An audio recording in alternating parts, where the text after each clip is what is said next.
up with a Bösendorfer. Bösendorfer is for me not only a piano, not only an instrument, but a friend, a brother, my companion, the endless practice hours. I think a lot has been achieved.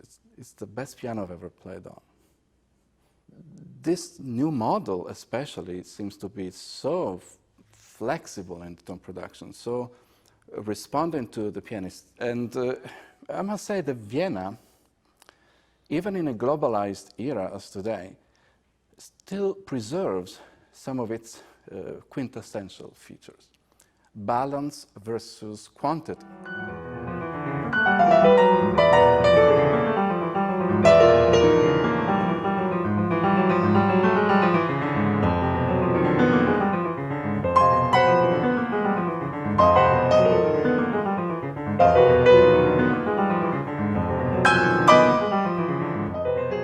It produces a very interesting sound and tone and timbre differentiation between registers.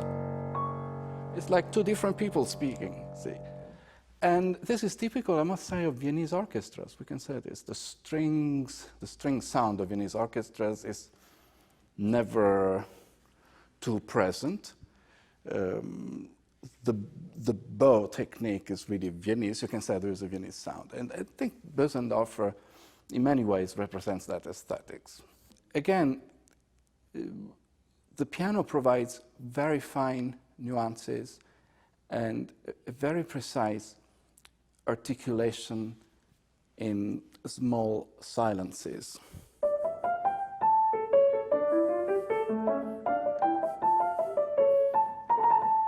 And I find it really extremely respectful of all the demands that the pianist puts on his interpretation of Scarlatti. So, see, pianists don't only need a grand piano to produce more sound.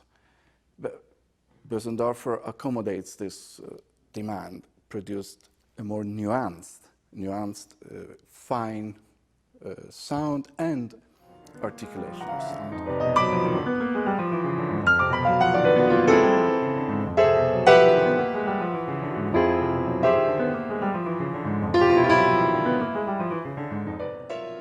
It is really the best instrument I have played on. I have lived a few years in this country. I studied here, also here in New York at the Juilliard School. I feel very much at home when I come here.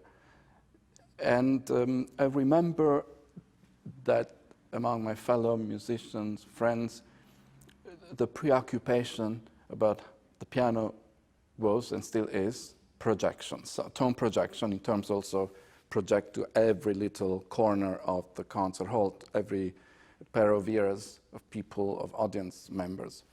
Now, and as I said before about the Viennese aesthetics, this didn't seem to be historically Bösendorfer's preoccupation, that is big sound. That's why some people were worried about having Bösendorfer used to play a piano concerto. Now, I strongly disagree with it.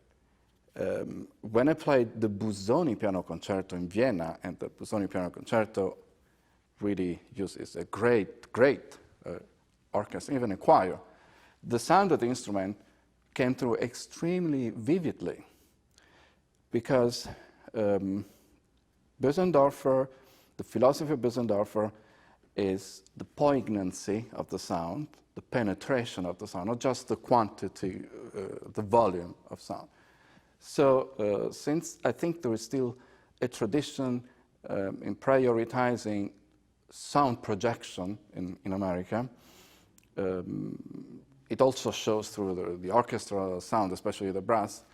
The new philosophy of Bösendorfer is to meet these demands, that is really having a better, bigger projection, and this instrument meets these demands perfectly without losing its typical qualities, which are mainly timbre differentiation, a sense of harmonic blend of tones, of resonance. So tomorrow I'm